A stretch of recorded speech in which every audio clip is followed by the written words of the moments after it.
Surviving Sister Wives contains adult content that may not be suitable for Latter-day Saints or sinners. Listener discretion is advised.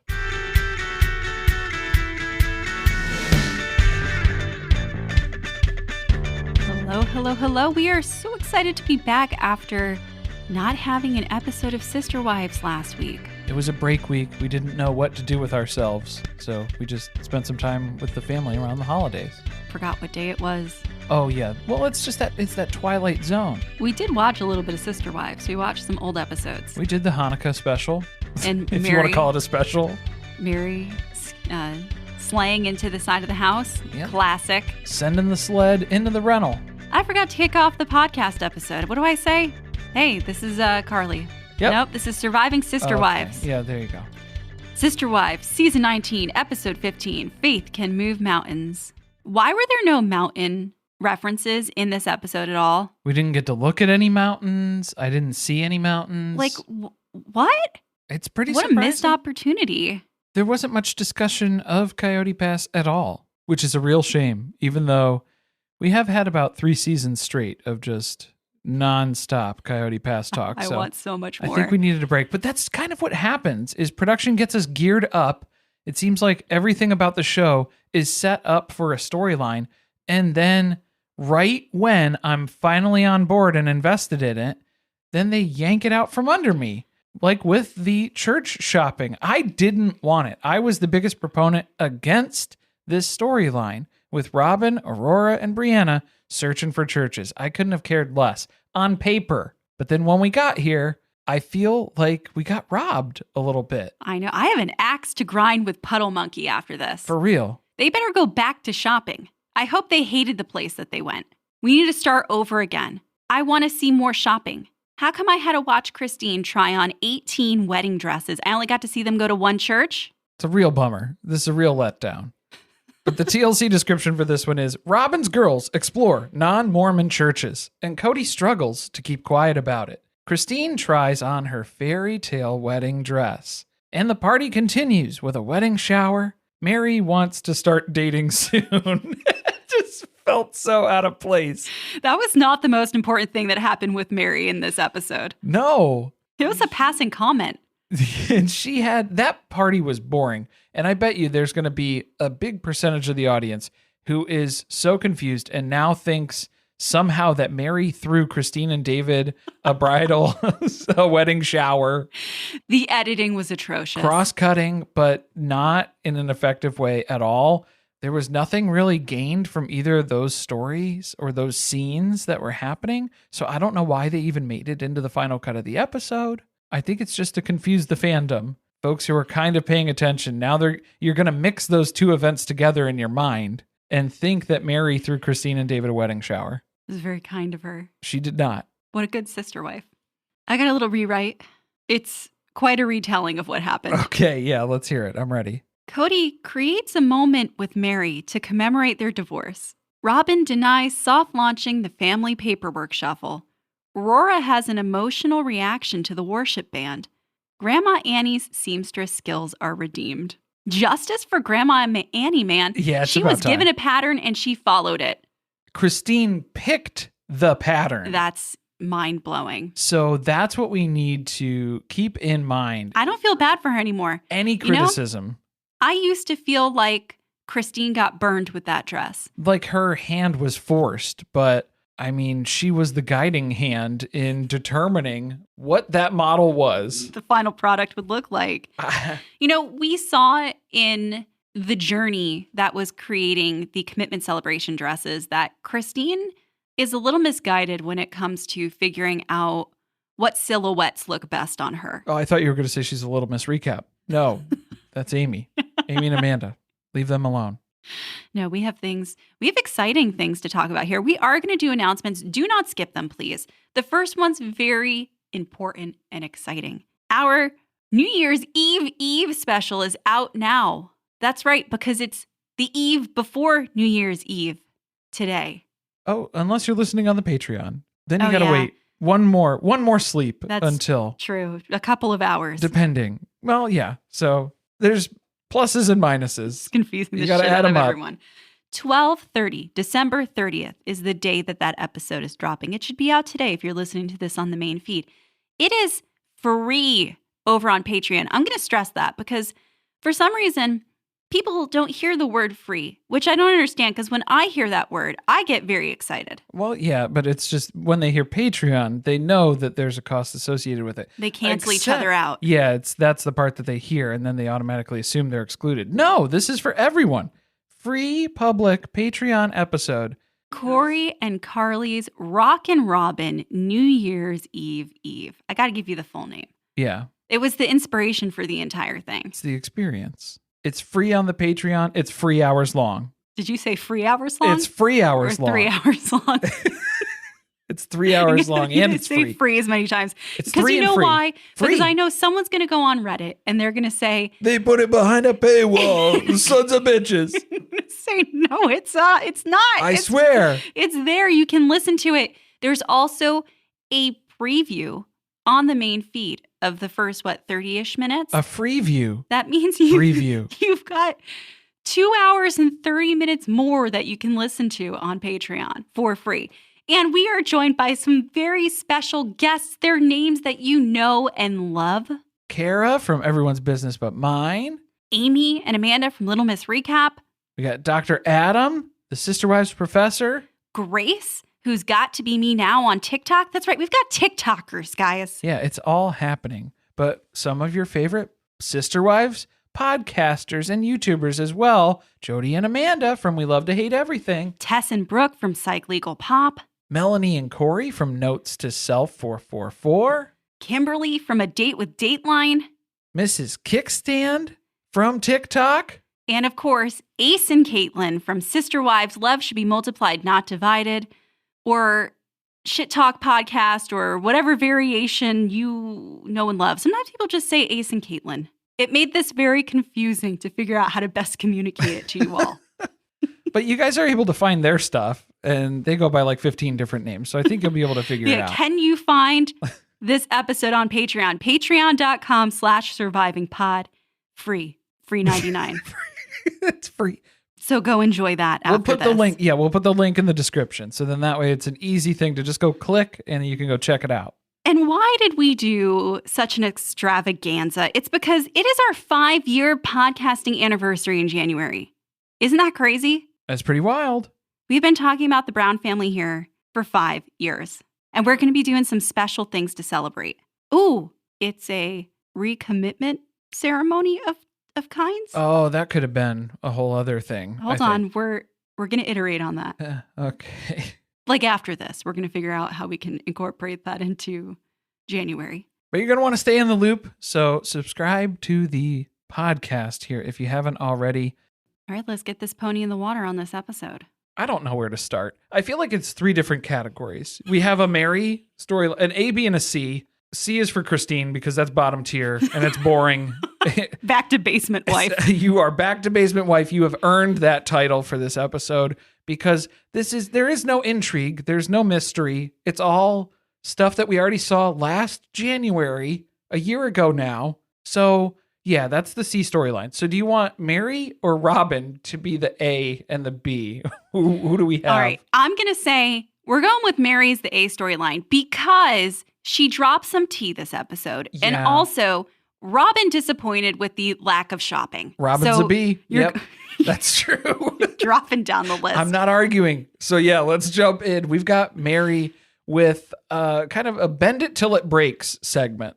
Okay, this is the most typical. You're about to throw a party. You're having a bunch of people come for a housewarming, but you're finding DIY projects to do last minute before everyone shows up. That are not going to contribute to the party, but are only going to eat up time. But it's also very necessary things that you need to do. If you're inviting people over for kind of your, what is this, a single life launch? What is this? What is the party? A housewarming. It is a housewarming to move into a house that she said she would never move into. So I guess the celebration really is more so that she's now free of her emotionally abusive husband. And she already went through, she cleared out the photos and everything. So like that stuff has already been done. They should have saged the house. Yeah, that would have been good. You know, you have to have something that's kind of ceremonial that is the end of that previous chapter, and now we're moving forward, making room for new things. I think that's what she's trying to do, except there's going to be a series of these things because you kind of got confused. Because in the episode description for next week, there's another item that she destroys. The quilt, I guess. So she's just working her way through things. She just keeps finding more stuff. And then instead of putting it in a bin or reaching out to see if Kody still wants it, because then he would just question her on why she isn't keeping it for sentimental value. Does she not have her dress anymore? Because we could have her do a destroy the dress thing where she can run through the ocean or some shit. I don't know. Do a color run. A color run in the wedding dress? That could be a thing. I feel like she was lacking some really cathartic thing. And so she just keeps finding random shit, and anything that says Kody's name on it or that has a memory attached to it, she's finding a way to destroy. She's going to, have to eliminate this from existence. I could see how it'd be kind of weird if everyone showed up and this was in the front yard and it said Meri and Kody's 301 miles. Yeah, it's destruction of polygamous property. Is that what they can charge her with now? Because as we know, Utah is the least friendly state in the union for polygamists. They might open a police investigation and Meri will have to flee. If it's the least friendly for polygamists, then wouldn't they encourage the destruction of polygamous property? Maybe she'll get an award. Yeah, maybe she's going to get the key to the city. The key to Parowan. Parowan. Yeah, are we saying that wrong? No, I don't know. Well, Meri said it sounds like heroin. Parowan. Okay, heroin. That's an unfortunate. First of all, you're going to get us demonetized. Oh, yeah, sorry. From YouTube. Sorry. So chill it, Meri. Well, here's the good news. We're not monetized on YouTube anyway. Joke's on us. I'm pretty sure. Can't demonetize me when I'm not even monetized. Checkmate. This is one of those, we have a sign in front of something like this from Key West where it's just the arrows and it's showing how far to a certain place. We don't have that. That's not ours. No, we have a picture in front of something similar. Yeah. Yes, that's true. I think that's the inspiration for this item. Meri got it for her mom, though, and I think that was really wishful thinking that Meri is the one who had this engraved. Is it engraved? Stamped? It says Meri and Kody's house, 301 miles. In Flagstaff. Yeah, that was never Meri and Kody's house. No, Kody wasn't there too often. Never, actually. In fact, pretty much.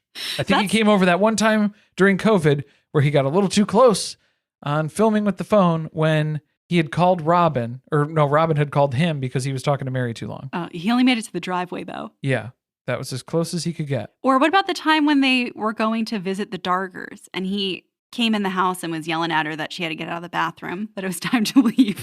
He barged in. It was the only other time he came in there unattended from anyone else. Just the two of them in that house. And he didn't know where to look for her. No. He had no idea where she was. Just heard a toilet flush in the distance and figured it was Meri. She's the only one here.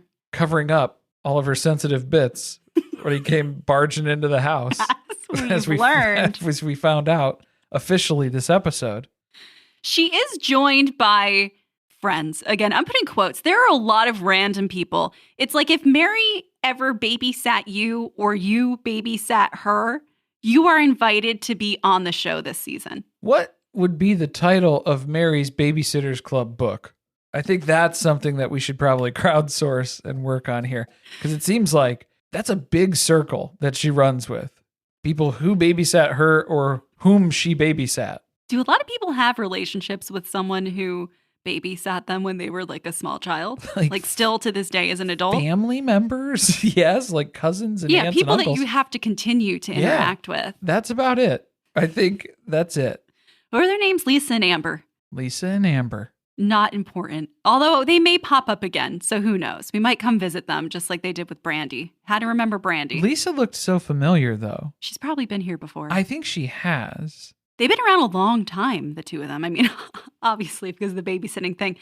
But also, they get to talking a little bit about the divorce because they're part of destroying the sign together, which seemed very dangerous. She could have used a pair of moving gloves. Well, she's pressing it over her leg. She's got shorts on, so it's just she's trying to break this thing over her bare thigh. She's going to get tetanus. Yeah, asking for a tetanus shot. Been there, done that. That's the last thing you need to do at this point. But this just sparks on a whole conversation. Now we're questioning the legal divorce in hindsight. Kind of seems like it was Kody's escape plan, that maybe it wasn't such a paperwork shuffle after all. Which is funny for Meri to be standing in the backyard of her family's heirloom B&B that was never her escape plan, which ultimately became her escape plan.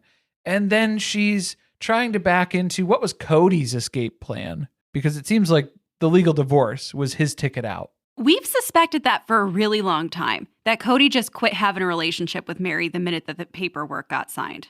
Ink dried, he was out of there. It just coincided very well with the timeline that was available to us. But they did drill down a little bit more, where Meri was letting us know, yeah, we got the legal divorce. It was about a month where Kody was okay. He was pretty good. And then he can't keep it going for that long. So by about 6 months, I think he was out again. He was done. So 8 months after the legal divorce, that's when the catfish incident took place. So after he ghosted her. I have to say, though, then that begs another question. Was Meri really guilty of infidelity with the catfishing post-divorce if she didn't have a relationship to speak of? I know we're splitting hairs there because she considered herself to still be married. Yeah. So I think that's the big problem, the big issue. But if we're talking about like what would be expected in a marriage, wasn't happening for a long time. You're talking about the in and out? She didn't screw it for a long time. That was one of the jokes she made when they were trying to get this sign apart. Oh, right. It was Christine and David that was talking about in and out, the night in or the night out. Yeah. I think they can't get out of the gutter. They're checking both of those boxes over and over again.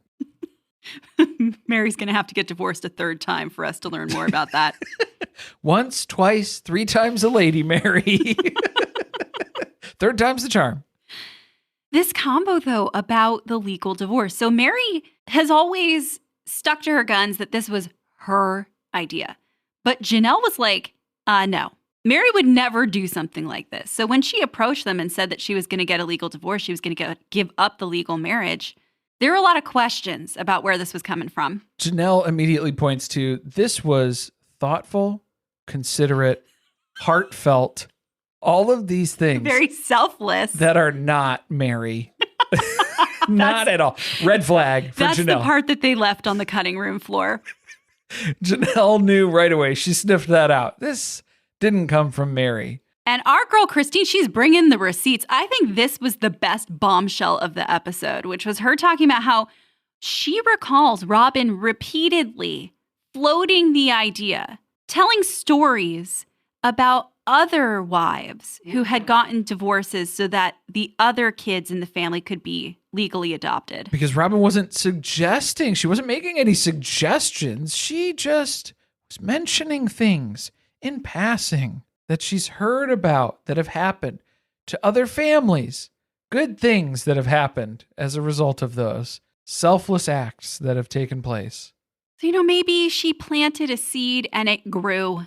And when Meri was a bit desperate trying to fix her relationship, she resorted to doing something that was very unlike herself to try to gain back Kody's favor. That's my personal opinion. And that was the 1 month reward that she got.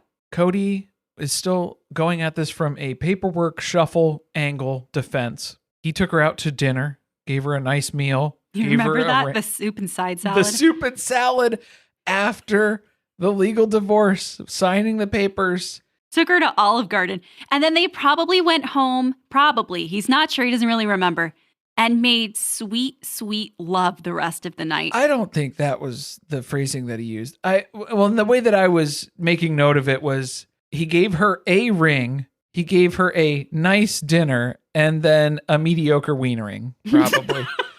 But I think I would debate he probably mixed up who he gave the mediocre wienering to. I think he celebrated with Robyn. He celebrated with course. Robyn. It wasn't Meri. Also, Meri's like, no, that didn't happen. She's got the date marked on her calendar the last time they fucked. Circled in red. Also, there was no fighting. That's an important element to the relationship. I thought they F and F. They fuck and they fight. Fight and they fuck. Fight and then fuck. Yes. Probably in that order. This was the very opposite of fighting. Now they just fight. Well, they used to, and now they don't do anything, thankfully. Or will they? Maybe. Yeah, there's still time. The Peloton may have changed things. Bump and grind. Let me ask you this, Corey. We're married.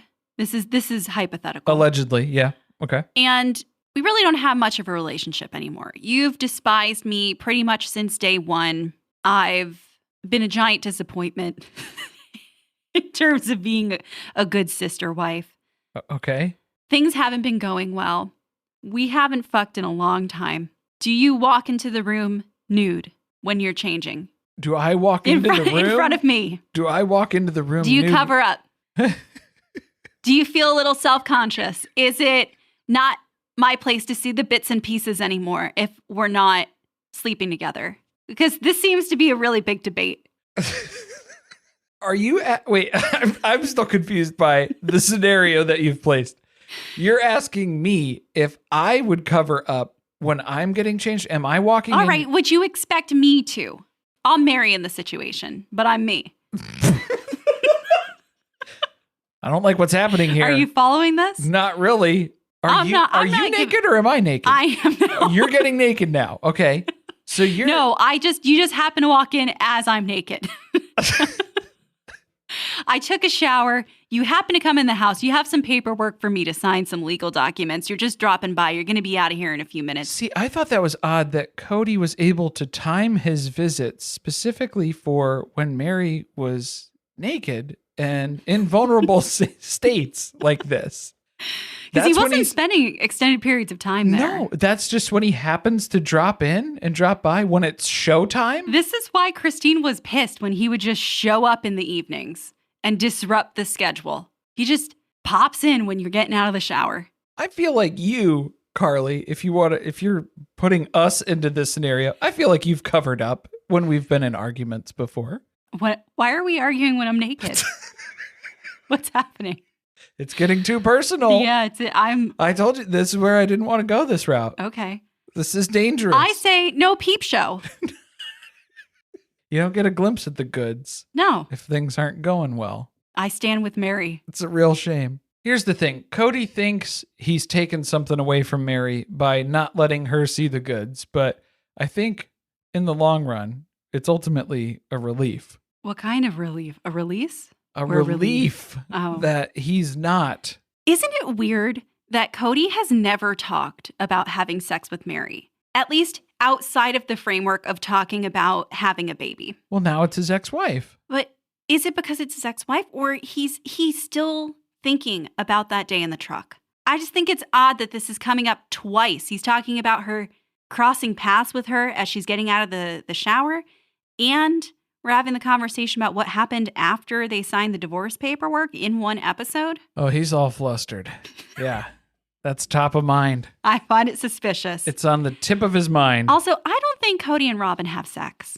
At least not very often. No, because Ari's in the bed. I think it's very, very, very few occasions. They're still co-sleeping. Yeah, it's a big problem. Do you want to talk about the party or do you want to wait until we get to the Christine section since it was like intercut so confusing? I have like 2 notes for this. It was housewarming party prep. This was all Jen's idea. And then we have Meri's big name reveal. Oh, yeah. Meri Caroline Davenport. I got to say, that sounds like an old Hollywood movie star. Doesn't it? Yeah, her intention is not to stay single. And it feels like a very Bridgerton name. You can't change your name after you've changed it to that because she's talking about maybe getting married again in the future. And I say go to the Social Security office less. Yeah, don't keep going back. Don't do it again. I think she's saying that she's not even going to change her name legally. I think she's still going to be Meri Brown, right? Did she say that? I don't know. I think that that's a good idea. I think she might go by. And I'm only saying that because she's got businesses. Oh, it's hard enough to change all of your accounts and your credit cards and all the things that say your name when you get married. Like, let's not. That's why people don't do it after they get divorced. Yeah, not going to do that. It's a paperwork shuffle. It's a paperwork nightmare. Yeah, it's terrible. There was a puppy parade, though. That's the most important part of the party that she had. So there was mention of a puppy parade. I didn't see a puppy parade. They are withholding the good footage from us. You came up with a great idea. You need to execute on that. You need to move forward with it. Give me the content that you're telling me I deserve. I'm getting kind of bored of watching things that are just proof that Meri has friends outside of the family. That's a lot of what this is. And also, too many ladies at this party. We needed some more dudes. We got to mix it up. Oh, yeah. She's not going to meet someone if you're just inviting the same people If over and over again. Yeah, you're intending to not stay single, then you got to meet some dudes. You got to get in the mix. She floated the idea of a speed dating event. I want that. Yeah, have Jen host a speed dating night in Parowan. At the Maybe not B&B. in Parowan. Maybe not in Parowan. Maybe somewhere else. Someplace closer to an airport. All right, church shopping? No. What? No? Oh, I mean, you don't want to end on Christine. I understand that. Well, that, and then, no, she is the C storyline. Robyn's the B, Christine's the C. C for closer? Okay, sure. Wasn't the first one I thought of, but yeah, okay. Do you want to talk about Robyn? Do you want to go church shopping? Take me to That was church. not it. It's that time. Yeah. Yeah, it's Robyn, Rora, and Brianna. Church hunting? No, it's church shopping. Because it's not house hunters. We didn't see 3 to pick from. We went to 1, and then you picked another one that you didn't even talk about or show us. What a ripoff. So pissed. I'm talking about it a second time just because I am so enraged. The intercutting in this episode, though, there were very noticeable mood shifts when we would go to the Robyn sections. Was there even music? What happened? There It's was. just dead silence. The 3 of them walking up to the church and Robyn trying to make conversation. Well, it came in on such a riveting line of questioning from Robyn, where she was asking them as they were walking up to the church. So, you've been thinking about questions to asking them? Let me get this straight. They came to Robyn to help guide them to find a church, a place that they can find community. And she did not sit down with them in advance to come up with questions they may want to ask while they're there. Also, you're asking them, did you think of any questions while you're about to walk in the door in 2 seconds? This is why Rora has anxiety. That is going to give you some anxiety. You're going to freak out now because you're going to think to yourself, should I have? I guess I should have thought of some questions. Oh no, am I wildly unprepared for this? I probably should have written them down. Now I'm thinking of things, forgetting them. You're Mind's spiraling. blank. Yeah, you've lost it already. This is the Commons Church, and we meet Greta and Charlie, which just feels like Greta and Charlie belong there, doesn't it? They were weird. Did they give you weird vibes? I mean, it's a church, so you know what that does for me. I mean, this is probably why the other churches said, no, we're not going to sign the release to film here. But I'm still upset about it. Don't promise me a storyline if nobody agreed to film. I did learn about a new denomination of church. Non-denominational, nominational? Not non-denominational, which is interdenominational because it's all the denominationals. Not denominational. We're not non-denominational. We're interdenominational. I don't like that term. Yeah, it's just, it's got yucky energy. Seemed promising at first, didn't it? Did it? It seemed like they were making up stuff that made them feel good along the way. The interview was going well. Who was being interviewed, though? We lost the plot somewhere because it starts and Rora is answering the first question, but then she makes the mistake of bringing up the fact that they stopped going to church. And I think Robyn got really nervous. I just loved on Robyn's intro when she's trying to give her backstory into religion and where they're at currently in their household. And Robyn is trying to come up with a way to explain how Kody is a polygamist, but it's just her and him right now, though. But also, she would probably not do plural marriage again unless she had a guarantee that it was going to work out, which is literally impossible. And if they were actively part of their old church, which is not this church. So that's hard to do. She's having a full identity crisis mid-church interview. She's thinking about these things because she's being asked, and you can tell she does not think about them any other time because then she gets very uncomfortable. This is Robyn's identity crisis that's happening over losing religion, and that is her entire identity. So now if she loses that, what is Robyn? Who is Robyn? These are scary questions to ask and to start thinking about. This is why the girls had to come with questions of their own because they just keep talking to Robyn because there's just silence from the girls. Brianna said nothing. Brianna didn't say anything. She only came with questions for the boys, and there were no boys. Contributed 0 to the conversation. I feel like, yeah, she just needed to get to the service. She needed to get to the services just to see. She needed to get service. She needed to see what the talent is, you know? How we looking? What's the roster like? They learned that the second time around.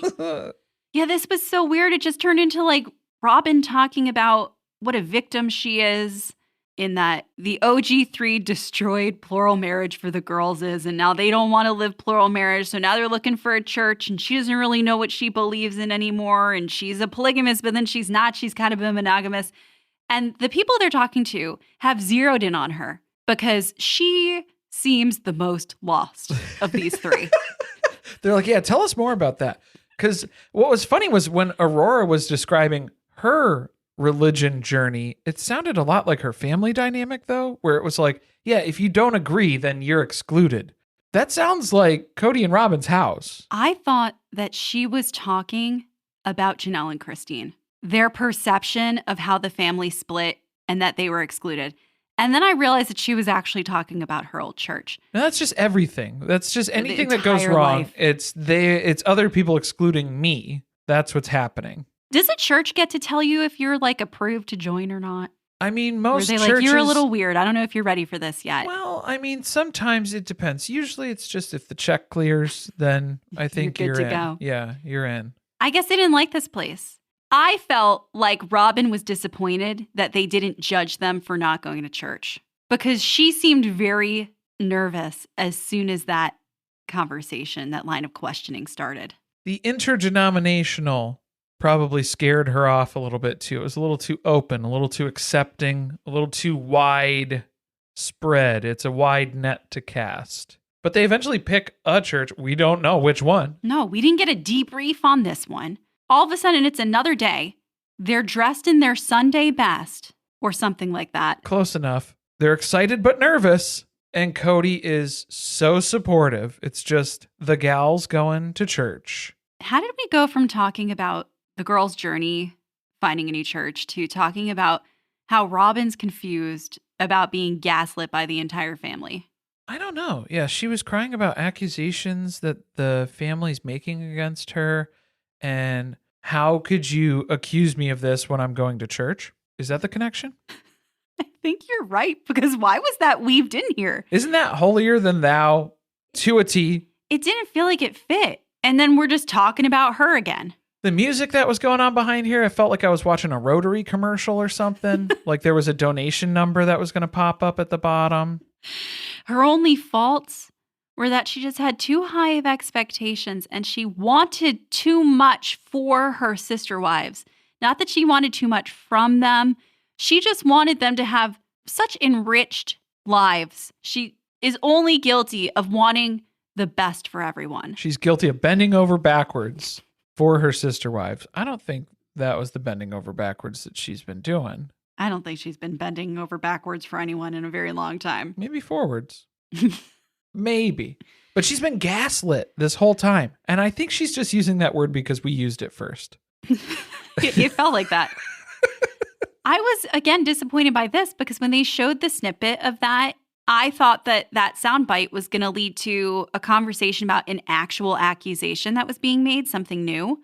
But I think she's still just talking about the same shit about her destroying the family. She hasn't had any other interactions with anybody either since anything. See, since the family's fallen apart. That's why people like this are annoying. Because they won't stop talking about something that everyone else has moved on from. It was 15 years ago at this point. And I feel like it's been made pretty clear that the other wives place a lot of blame on Kody for how their relationships went. Yeah, and it wasn't that Robyn joining the family was the problem. It was the way that favoritism took over after Robyn joined. So I feel like a lot of that is on Kody more so than Robyn. I think there's a disconnect because honestly, they're cutting things out that were originally talked about. And I think it has to do with anything that has to revolve around the other kids. and the things that have been said about Robyn or the things that have been said back to them.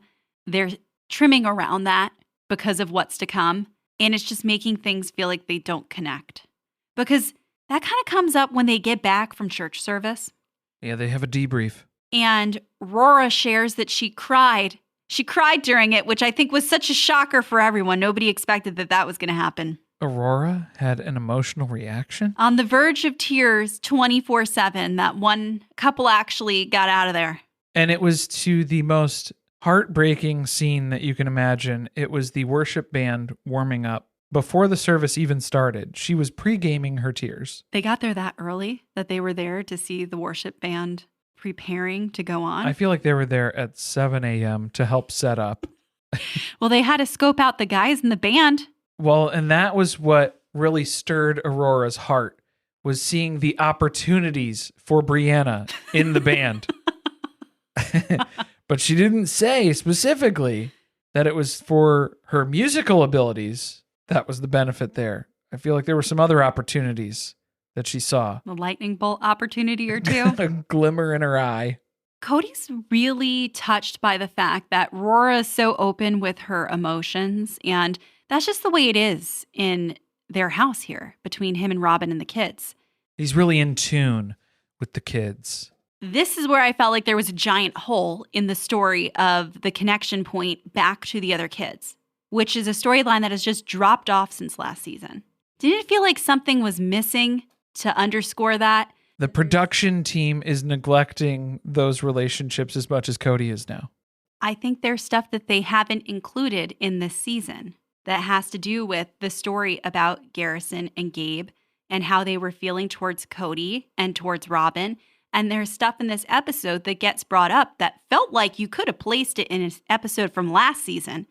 But then what should have been the follow-up or the counterpoint to the things that they've said didn't happen because it would have come from the kids. And now it's just turned into this weird narrative of Kody and Robyn trying to show off how great their relationship with the older girls is. Like, that's what this story has become. But it's weird, too, because it's like, it's just... That's what you were accused of. And like, these aren't relationships that Kody puts work into. These are relationships where Aurora and Brianna just bring everything to him, and he doesn't have to do anything. There's no effort on Kody's side. I think he even fails to realize, too, because Robyn's trying to rein him back with his opinion on this because Kody's so outspoken and loud about how he feels about churches, because I guess Kody's running out of religions to be excluded from. He's already been kicked out of 2. He's 2 down. He's got a few more to go. But she's trying to suppress Kody's opinions flying around here because I don't think Kody even realizes how susceptible Aurora and Brianna are to just doing whatever he wants. So if he starts talking about it, they're going to do that because that's what they're programmed to do. That's super interesting because it seems like this is all a display of their little family culture. And that does not seem like a very positive thing. No, this is toxic. There's no autonomy. There's no individuality. It's everything is aligned with, and the sun rises and sets in Kody and Robyn's house. How long until Brianna has a boyfriend? I think she goes to youth group twice. How long until she gets on that worship team? Oh, she already signed up on the way out. Yeah, she already put her email address on there. She's on the mailing list. They swung by the store to pick up a few more instruments, something for her to practice on. Just in case. Whatever you have an opening for, I'll learn it. The cello, the djembe, whatever you got, I'll bring it. Do we have to talk about Christine's wedding? We do. Yeah. We do. We are trying on her wedding dress, actually the real one this time. This was actually kind of funny for a couple reasons. Not intentionally funny, but it was funny to me. Man, I was cracking up in a few different spots. What part of it? The slow-mo moment. Oh, Good I almost forgot. God. I thought this was like one of those clips where somebody accidentally recorded it in slow-mo and then you watch it back and it was like, oh, why did we do that? They experimented with a few things in the editing in this episode and didn't like it. It didn't work out, yeah. But Christine's here because she's trying on Frankendress. It's the mix of 5 different dress elements that she likes, all combined into one. We find out the sad truth that Annie was dealt the dirtiest hand in Christine picking out her design for her original wedding dress. What pattern was that? There's a pattern? Well, now to I'm that? convinced it's a nightgown. It was a child's nightgown. It's the Jean Bonnet special. At first, I thought that maybe Grandma Annie just lacked in her sewing skills, but we saw all of the fabric that was in her house when they moved her out. This is not a casual seamstress. No. Yeah, she's learned. She just made what was requested. That's Christine's fault for not trying it on until the day of the wedding. Well, I feel like she's running into the same thing because then this wasn't fitting well either. Look, it was a little loose. It was I think she loose. liked it like that. More comfortable. But it's your wedding day. It's a wedding dress. It's Gonna not show off the curves. It's not supposed to be comfortable. You're not wearing sweats. You're supposed to look nice. She looked nice. Well, it looked a little frumpy. Well, maybe they took it in a little bit after this, hopefully. This was the first time she ever tried it on. Usually brides have to go in for multiple fittings, but it's so close to the wedding that they finish this thing. I'm talking about, I've seen the wedding special. I don't know if you remember, Carly. We've seen the wedding. I know. I It's remember thinking doesn't- the dress could have been fitted a little bit better. A little bit better. But what did you think about it? I think by far the best dress that we saw on her. Best dress Christine has ever worn to a wedding ever. I'll give her that. That's true. I guess the bar was low, but I think it looked good on her. It was sophisticated. It had the elements that she wanted without looking trashy, which a lot of the other dresses were. Everyone else is thrilled. We get that dramatic slow-mo footage like she's in a fucking movie. It was just mid-shot. Slow-mo kicks in. And then my favorite part of the slow-mo was the slow-mo reaction of Aspen and Isabel and McKelty on the couch when they're not even moving. There's no visible reaction that's happening, but we got a slow-mo shot of that too. I would be pissed if they slowed me down like that because you always look stupid. Like, right? You look a little weird when they slow you down. McKelty's mouth was wide open. We didn't get to see Gwen's reaction on the phone. But No, why? They told us Gwen was there, and then it was like, we're not going to show anything that she says. that's okay. So, She didn't have anything positive to say. where was Truly? Maybe she's not allowed in the dress store again, Probably not interested. or she's at school. She's biting David somewhere. Let's imagine she's at school. Plural marriages, not so much in the world of pageantry. Not very exciting, not a lot going on, not a big fanfare, not at all like what this wedding is going to be like. A little different. Yeah, and Cody's just wishing Christine and David the best. A big blowout wedding. What kind of blowout? Uh, I won't make you clarify. okay. Jen on Discord made a really good point, which was that Christine was the only wife who didn't have a wedding before her wedding to Kody because, well, Meri had a real wedding, right? A quote unquote monogamous wedding because she was the first wife. Yeah. Janelle had a secret wedding, but She'd been divorced. had been married and divorced before, married to Meri's brother in a monogamous relationship. Robyn, same thing. So Christine really is the only one who has only had the experience of marriage within polygamy and as the third wife, where she didn't have much of a party at all. She basically showed up for dinner. So I understand where she's coming from with wanting to do all the wedding things, but I am getting a little bored of it. Kody's comment about Win. Oh, yeah, I caught that too. Yeah, What where a liar, man. He mentioned that Win didn't show up for Christine's wedding because he didn't find it that important. That's not true. In Robyn's New York Times #1 bestseller, Becoming Sister Wives, they talk about the fact that Win didn't come to the wedding because he felt like Kody was doing a piss poor job managing the relationships with Meri and Janelle. So he didn't think that he really needed to be taking on a third relationship. did Christine say that or was it Kody? I'll have to double check. Remember anymore. I mean, he loves to rewrite history, so my guess is that he probably said it. Yeah, he has a different version of interpretation to go with now. His marriage to Christine wasn't even real, so it doesn't matter. He was forced into it. He's He was tricked. just doing her dad a favor, doing Rex a solid here. The wedding shower, is that like it's a bridal shower? Kind of, but yeah, they're both there. But then McKelty announces that it's like the bachelor party. Started off as bachelor, bachelorette, but didn't. And she was trying to make a joke, I think. Nobody's going to pop out of a cake or Maybe anything. she was hoping it was a bachelorette party. Can we get a bachelorette party? I don't think so. Didn't they show we're going right into the wedding? I'm pretty sure we're going right into the wedding. There's nothing else to do. So we had to watch all of the other wedding planning, but we didn't get to see a bachelorette party. I think they couldn't show it on TV because there were just too many dick-shaped objects. Yeah, and I'm sure they had to go to Thunder Down Under or some sort of similar show. Oh, that feels like that would be something Christine would love to do. They went to Vegas and they went to Thunder Down Under. It was Secret Lives of Mormon Wives. That would have been McKelty's moment to shine, man. To coordinate that? Yeah. She would get the party bus together. She'd be all over that. Lingerie, dick lollipops. Dick straws, dick cake. A lot of dick stuff. Handing out butt plugs. There'd be lots of things that she could do. But instead, we get yet another rundown of Christine and Kody's wedding. More details that have already been shared multiple times on the series about how Kody wasn't even happy to be marrying Christine on their wedding day and that he had met her with a 1,000-yard stare. So there was very little for him to hide that. It was pretty apparent to Christine that Kody was not there and present with her pretty much from the beginning, from day one here. But then things kind of turned around. He's sure that they had the good times. He doesn't really remember, but... It got better. He knows he got better. I don't really know what happened, but... I hated that when McKelty opened up the intro of the party, that in the announcement, she made a comment about how they wanted David and Christine to wait longer. But here we are. I was okay with that part.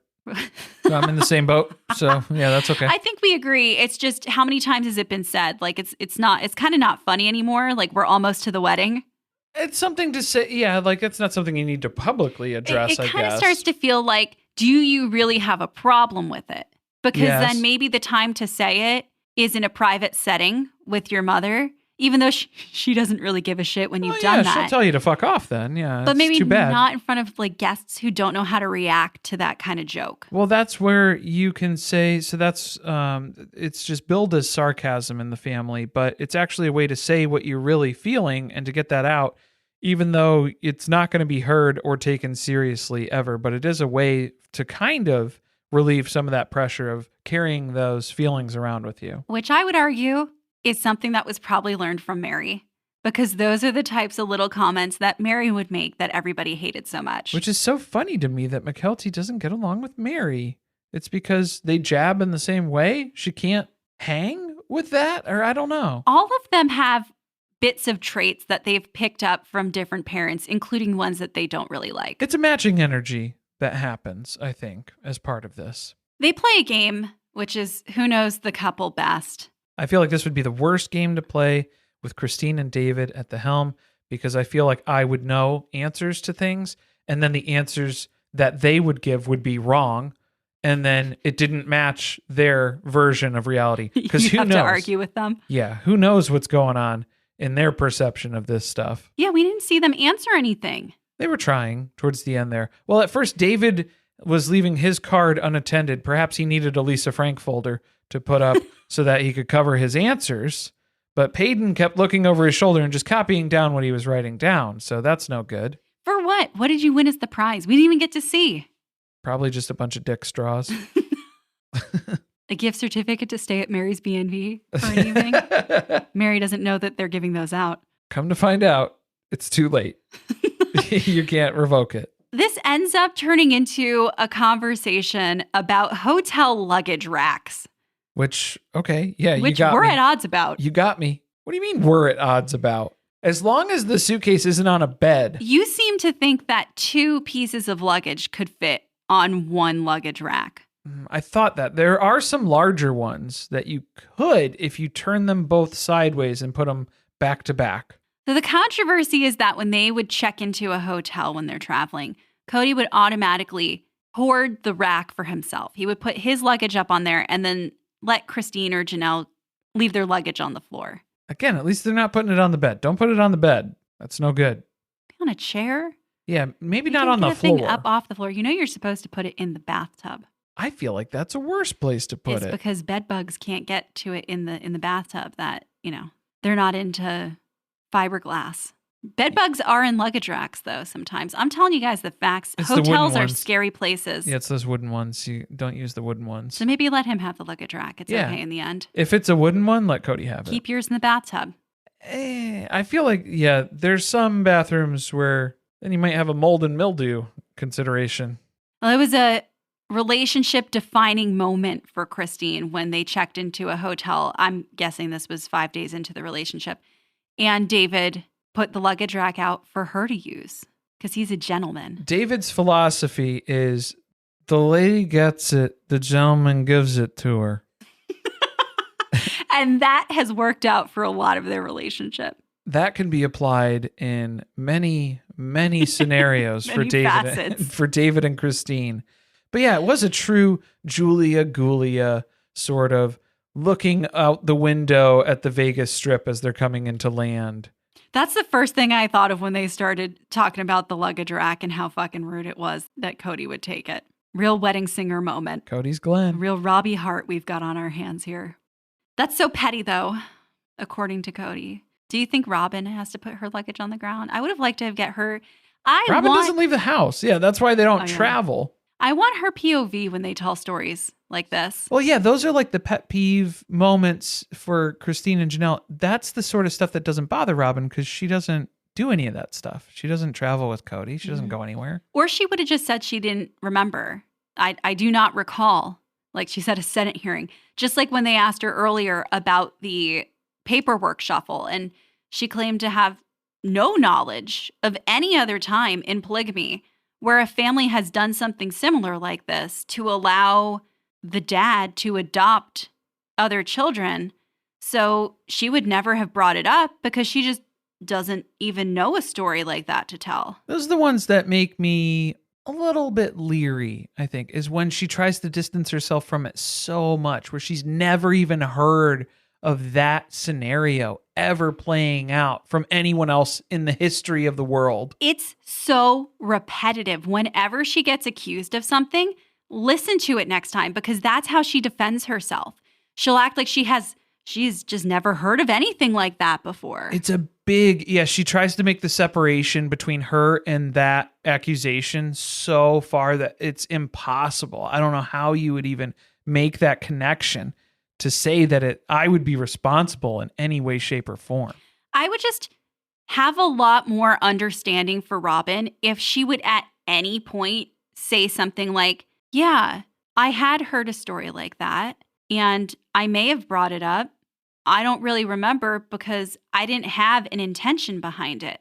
Rather than just to pretend like you're just so lost, people are just making up stories about you. Well, and those are the two extremes that we're seeing, because then we have Robyn, who's outright completely denying it, never even heard of families who would do that sort of thing, especially in polygamy, of divorcing a first wife so a later wife could marry in and there could be a legal adoption, saying that doesn't even exist. But then you also have Janelle and Christine's side. I think Christine more so, where she was treating it like Inception, where Robyn has been whispering these things and putting headphones on Kody's ears to plant these ideas, and Meri as well. How many layers deep are we in the subconscious now? Where's Leonardo DiCaprio? The truth is somewhere in between, Probably. Which is why I would like to see some more honesty, because it feels very dishonest when the stories are so extreme.